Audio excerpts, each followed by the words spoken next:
ایک ایسی بدترین عورت کا واقعہ سنائیں گے جس کی شکل کتی میں تبدیل ہو گئی۔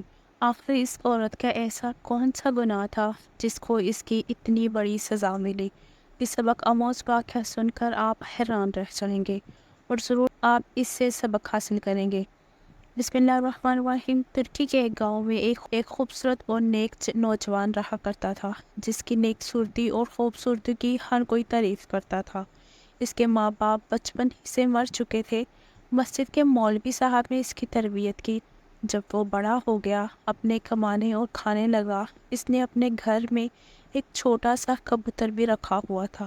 وہ نوجوان اپنے گھر میں قرآن پاک کی تلاوت کیا کرتا تھا اور وہ کبوتر بھی پاس ہوتا۔ آہستہ آہستہ وہ کبوتر بھی قرآن کی آیتیں سنتا، ان کو زبان میں ادا کیا کرتا۔ وہ کبوتر تھوڑا تھوڑا بولا کرتا تھا۔ اللہ والے نوجوان اس کبوتر کو یہی سکھایا ہوا تھا کہ ہمیشہ سچ بولنا، سچ بولنے والوں کو اللہ تعالیٰ بہت پسند کرتا ہے۔ اب اس کے گھر کے پاس ایک طوائف کا گھر تھا۔ وہ طوائف بہت خوبصورت تھی۔ اس طوائف کی ملازمہ نے ایک دن اس طوائف کو کہا کہ باجی، آپ کے حسن کا پورا گاؤں دیوانہ ہے، مگر ایک نوجوان ہے جس نے کبھی آپ کو نظر اٹھا کر بھی نہیں دیکھا۔ وہ نیک اور شریف انسان ہے، مسجد سے سیدھا گھر آتا ہے، گھر سے مسجد تک اس کی رسائی ہے۔ وہ بدکار عورت، وہ طوائف عورت کہنے لگی، یہ کیسے ہو سکتا ہے؟ میری خوبصورتی کو دیکھ کر بڑے سے بڑا شریف بھی اپنی شرافت بھول جاتا ہے اور گناہ کر بیٹھتا ہے۔ یہ کون سا اتنا بڑا عابد اور زاہد ہے جو مجھے نہیں دیکھتا؟ اس کی ملازمہ نے کہا، آپ چاہو تو آزما کر دیکھ لو۔ اس نے کہا، ٹھیک ہے۔ اب اس طوائف نے اپنا بھیس بدلا اور ایک لڑکی کے دروازے کے آگے جا کر کھڑی ہو گئی تاکہ جب بھی وہ لڑکا آئے اس کو کسی نہ کسی بہانے سے بلا سکے اور بہکا سکے۔ وہ لڑکا جب بھی نماز پڑھنے آتا کبھی بھی نظر اٹھا کر اس کی طرف نہ دیکھتا، نظر جھکا کر مسجد میں جاتا، نظر جھکا کر سیدھا اپنے گھر پر چلا جاتا۔ بات کرنا تو بہت دور کی بات تھی، اس طرح کئی دن گزر گئے مگر اس لڑکے نے اس کو ایک نظر بھی اٹھا کر نہ دیکھا۔ ایک دن وہ بیمار ہو کر گر گئی۔ اس نوجوان نے جب ایک لڑکی کو یوں زمین پر پڑے ہوئے دیکھا تو اس نے سب سے پوچھا کہ یہ لڑکی کون ہے؟ وہاں کھڑے ہر انسان نے کہا، ہم اس عورت کو، اس لڑکی کو نہیں جانتے، کیونکہ وہ اس طوائف نے اپنا بیس بدلا ہوا تھا۔ وہاں کھڑے لوگوں نے کہا کہ یہ کسی غریب گھر کی لڑکی معلوم ہوتی ہے۔ اس اللہ والے نوجوان نے لوگوں سے کہا کہ اس کو آپ اٹھائیں، میرے گھر پر پہنچا دیں۔ اس کو اٹھا کر جب اس کے گھر پر لایا گیا، لڑکی خوش ہو گئی کہ میرا پہلا وار کامیاب ہو گیا۔ اب میں اس نوجوان کو، اللہ تعالیٰ کے بندے کو آسانی سے بہکا سکتی ہوں۔ رات کی تنہائی میں بہکانا اور بھی آسان ہوگا۔ وہ لڑکا عشاء کی نماز پڑھنے کے بعد مسجد میں گیا۔ وہ عورت اس کا انتظار کر رہی تھی۔ اس نے آ کر پوچھا، آپ کی طبیعت کیسی ہے؟ وہ بدکار عورت کمزوری کا بہانہ بنانے لگی اور آنکھوں میں شیطانی کا وار کرنے لگی، ساتھ ہی اپنے حسن اور طاقت کو دکھانے لگی۔ اس بدکار عورت نے ہر طرح کے تیر چلائے مگر وہ اللہ والے نوجوان کو اپنے جال میں پھنسانے میں ناکام ہو گئی۔ وہ تھک ہار کر لیٹ گئی اور سوچنے لگی، ایک بوڑھا بھی ہوتا تو وہ بھی میرے پیچھے آ جاتا۔ یہ پتہ نہیں کس مٹی کا بنا ہوا ہے کہ میرا کوئی بھی اشارہ نہیں سمجھتا۔ راہ اس اللہ والے نوجوان نے اس سے پوچھا، آپ کا اس دنیا میں کون ہے؟ ماں باپ کہاں ہے؟ آپ کا گھر کہاں ہے؟ اس نے کہا، پوری دنیا میں میرا کوئی نہیں ہے، اور یہ کہہ کر رونا شروع ہو گئی۔ اس اللہ والے نوجوان نے جب یہ سنا تو اس کو بہت دکھ ہوا۔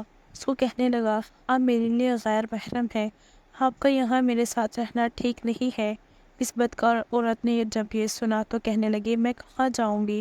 اس نوجوان نے کہا کہ آج رات آپ یہاں میرے پاس ٹھہر سکتی ہیں مگر صبح آپ کو جانا ہوگا۔ یہ سن کر بدکار عورت کہنے لگی کہ کس طرح اس سے گناہ کرواؤں، مگر پھر بھی وہ ہر لحاظ سے ناکام رہی۔ صبح اس اللہ والے نوجوان نے مولانا صاحب سے مشورہ کیا کہ غیر عورت میرے گھر میں رہ رہی ہے، میں بہت پریشان ہوں، کیا کروں؟ مولانا صاحب نے کہا کہ اگر اس کے آگے پیچھے کوئی نہیں، غریب ہے، لاوارث ہے، تو پھر تم اس سے نکاح کر لو، نوجوان ہو، آخر شادی تو کرو گے۔ اس نوجوان نے واپس آ کر اس لڑکی کو بتایا کہ مولانا صاحب کہہ رہے ہیں تم سے نکاح کر لو۔ یہ سن کر وہ خوف زدہ ہو گئی۔ ارادہ تو اس سے نکاح کرنے کا نہیں ہے میں تو اس سے ناجائز تعلقات قائم کرنا چاہتی ہوں، میں یہاں اس کی بیوی بننے نہیں آئی۔ اس بدکار عورت نے اس نوجوان کو کہا، مجھے آج رات سوچنے کا ٹائم دو، صبح آپ کو بتا دوں گی۔ وہ رات بھر سوچتی رہی، آخر کروں تو کیا کروں؟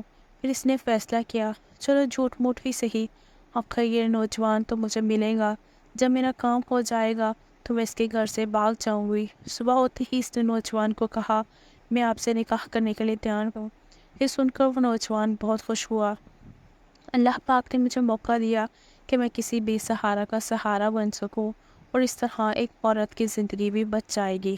اس نے مولانا صاحب کو بلایا، نکاح پڑھ لیا، سب اس نیک سیرت اور خوبصورت نوجوان کی شادی سے بہت خوش ہوئے۔ اس نے نکاح کر لیا اور کسی بے سہارا اور غریب لڑکی کو سہارا دیا۔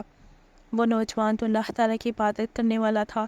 کچھ دن گزرے کہ جب اس عورت کو اس اللہ والے سے بھی دل بھر گیا تو کہنے لگی کہ اب مجھے یہاں سے جانا چاہیے، یہاں کیسے رہ سکتی ہوں؟ اب میں تو اپنی اصلی دنیا میں واپس جانا چاہتی ہوں، اس کے نکاح میں ہوں، بیوی ہوں۔ اس کی اس بدکار عورت نے اپنی ملازموں کو پیغام بھیجا کہ میں یہاں سے نکلنا چاہتی ہوں، کوئی بندوبست کرو۔ وہ ملازمہ اس کے پاس آئی، کہنے لگی کہ اب آپ اس کی بیوی بن چکی ہیں، یہاں سے کیسے نکلیں گی؟ آپ نے ایسا کیوں کیا تھا؟ اس وقت میں پاگل ہو چکی تھی، میں کسی طریقے سے اپنا کام کروانا چاہتی تھی، یہ تو مجھے دیکھتا بھی نہیں تھا، تو پھر میں اور کیا کرتی؟ مجھے مجبوراً اس سے نکاح کرنا پڑا، مگر اب مجھے یہ پسند نہیں ہے، میں یہاں سے نکلنا چاہتی ہوں۔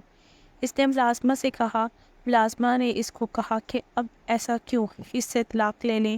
وہ کہنے لگی، نہیں، میں اس سے طلاق نہیں لے سکتی، کیونکہ یہ ایک بہت اچھا انسان ہے، یہ مجھے کبھی بھی طلاق نہیں دے گا۔ وہ بدکار طوائف عورت بولنے لگی، مجھے اتنے شریف انسان نہیں چاہیے، کیونکہ نہ میں اس سے ایسا کرتی ہوں، اس کو جان سے مار دیتی ہوں۔ تو وہ اپنے کوٹھے والی زندگی کو یاد کرنے لگی، جہاں ہر روز امیر امیر لوگ میرے پاس آیا کرتے تھے، میرے اوپر ہزاروں دینار نچھاور کیا کرتے۔ مجھے اس کے ساتھ نہیں رہنا، تو مجھے زہر لا دو، میں اس کو زہر دے کر مار دوں گی۔ جب ملازمہ نے یہ سنا تو ملازمہ زہر کا انتظام کرنے کے لیے چلی گئی۔ اس ملازمہ نے اس کو زہر لا کر دیا، پر جب رات کو وہ اللہ والا نوجوان گھر آیا، وہ بدکار عورت صبر کر کے اس کے سامنے آئی اور کہنے لگی، ابھی آپ کے لیے کھانا لے کر آتی ہوں۔ جب وہ کھاتے ہوئے اس کھانے میں زہر ملا دیا، اب وہ کبوتر جو اس کے گھر میں رہتا تھا ہر وقت موجود تھا، یہ سب کچھ دیکھ رہا تھا۔ اس کبوتر نے چیخنا چلانا شروع کر دیا، بچاؤ بچاؤ۔ وہ اللہ والا نوجوان اس کے پاس آیا اور کہنے لگا، تم اتنا کیوں چیخ رہے ہو؟ کبوتر پھر بولا، بچاؤ بچاؤ۔ اس کی یہ بات سن کر وہ بہت حیران ہوا۔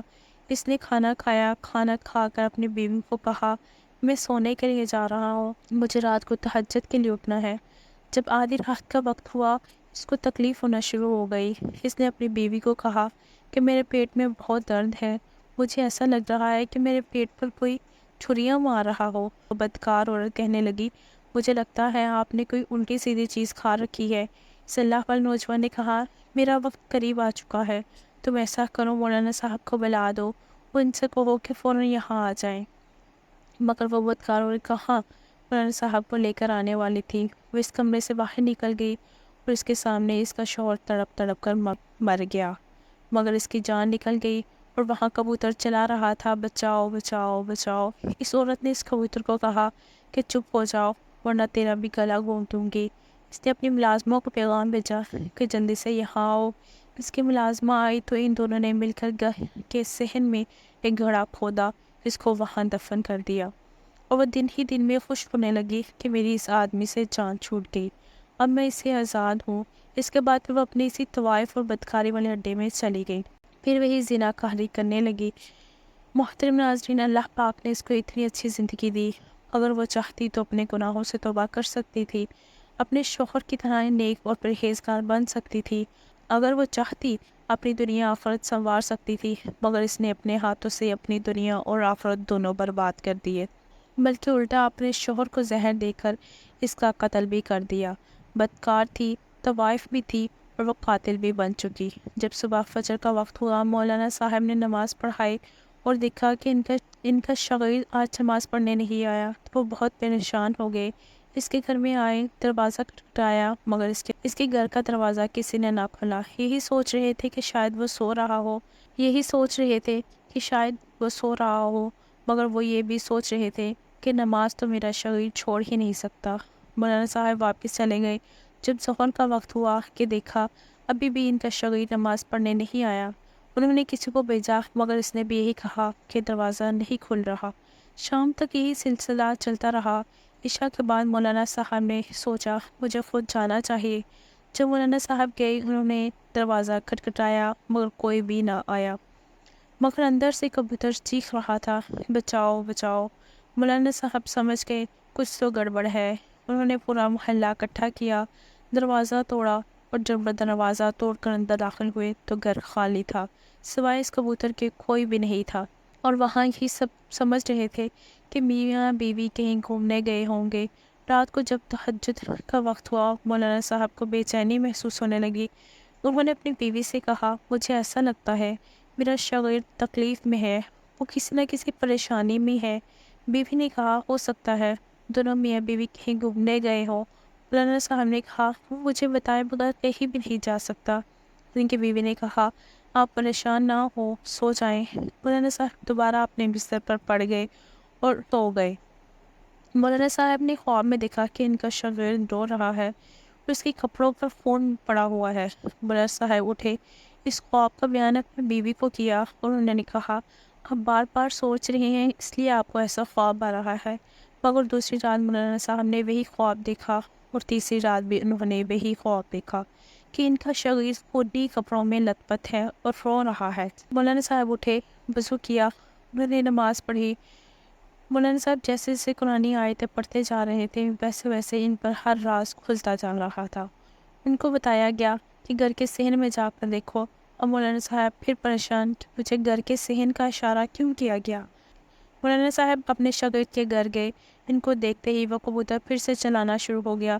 جب اس فرش کو کھودا گیا وہ تڑپ کر کے رہ گئے۔ وہ کیسے سوچ سکتے تھے کہ ان کا آشنا پیارا شاگرد ان کو اس حال میں ملے گا کہ اس کو کفن بھی نہیں دیا گیا تھا۔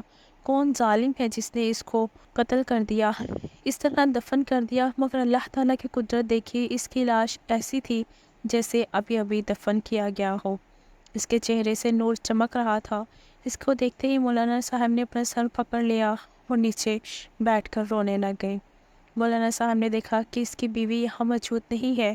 انہوں نے سب سے پہلے اپنے شاگرد کی تدفین کی، اس کا جنازہ پڑھایا۔ سب لوگ اس بات کے لیے پریشان تھے آخر نوجوان کو کس نے مارا، اس کا قاتل کون ہے۔ مولانا صاحب دوبارہ اس کے گھر میں آئے اور اپنے شاگرد کو یاد کر کے رونے لگے۔ مولانا صاحب کی درد بھری آواز وہاں موجود کبوتر بڑی خاموشی سے سن رہا تھا۔ ایسے لگ رہا تھا جیسے اب وہ زندگی میں کبھی نہیں بولے گا، مگر اللہ پاک نے اس کبوتر کو بولنے کی توفیق عطا فرمائی اور وہ اسے زنا کرنا چاہتی تھی۔ وہ بدکار اور یہاں ایک انجان بن کر آئی تھی، وہ بیس بدل کر یہاں آئی تھی۔ اس نے سب کو یہاں بے وقوف بنایا۔ اس نے اللہ والے نوجوان سے نکاح کیا، جب اس کا دل بھر گیا تو اس کو زہر دے کر جان سے مار ڈالا۔ دوبارہ اپنی بدکاری اور زناکاری کے لیے اپنے کوٹھے پر چلی گئی۔ اتنا بتا کر کبوتر خاموش ہو گیا۔ مولانا صاحب اس کبوتر کو لے کر اپنے گھر چلے گئے، اس کو اپنے گھر پر رکھ لیا۔ اس کے بعد چند لوگوں کے ساتھ مولانا صاحب اس بدکار عورت کے کوٹھے پر گئے۔ مولانا صاحب بچا کر اس طرح غصے سے چلا رہے تھے جس طرح اس عورت کو قتل کر دیں گے۔ وہ اس کو بول رہے تھے کہ باہر آؤ، اندر نہیں جانا چاہتے تھے۔ اس کی آواز سن کر طوائف عورت کے بدکار ملازمہ باہر روتے ہوئے آئی۔ اس ملازمہ نے کہا آپ اس نوجوان کے استاد ہیں؟ انہوں نے کہا ہاں، میں اس کا استاد بھی ہوں، اس کا باپ بھی ہوں۔ تم باہر بلاؤ اس طوائف کو، اس بدکار عورت کو جس نے میرے بیٹے کے ساتھ اتنا ظلم کیا۔ اس ملازمہ نے کہا اس کو اس کی سزا مل گئی۔ جس رات وہ اپنے شوہر کو مار کر اس بدکاری کے اڈے میں آئی وہ بہت خوش تھی، تیار ہو کر بدکاری کے لیے باہر نکل رہی تھی کہ ایک دم اس کا جسم بدلنا شروع ہو گیا۔ وہ دیکھتے ہی دیکھتے اس کا جسم اور اس کا چہرہ ایک کتیا کی شکل میں تبدیل ہو گیا۔ اس کو ایک کمرے میں بند کر دیا گیا ہے کیونکہ اس کا چہرہ دیکھ کر اب ہمیں خوف آتا ہے۔ استغفر اللہ، اللہ والے نوجوان کے ساتھ اس نے جو بھی کیا اس میں بھی شامل تھی۔ میرا چہرہ بھی آہستہ آہستہ بدل رہا ہے، ایسا ہو رہا ہے کہ میں بھی اس جیسی بن جاؤں گی۔ میری حالت اس جیسی ہو جائے گی، آپ مجھے معاف کر دیجئے۔ اس نوجوان کو کہیں کہ مجھے معاف کر دے، اللہ تعالیٰ نے ہمیں دنیا ہی میں جہنم بنا دیا۔ مولانا صاحب نے کہا اللہ پاک نے جو تمہیں دنیا میں تمہارے کیے کی سزا دی ہے، اب میں تمہیں کیا کہہ سکتا ہوں۔ میرا بیٹا شہادت کی موت پا چکا، مگر تمہاری مالکن ہمیشہ کتیا کی شکل میں رہے گی۔ محترم ناظرین، اللہ تعالیٰ نے کس طرح ایک بدکار عورت کو دنیا ہی میں سزا دے دی۔ اللہ پاک سے دعا ہے کہ اللہ پاک ہمیں ہر عمل کی توفیق عطا فرمائے، اور اس سبق آموز واقعے سے کچھ سبق سیکھنے کی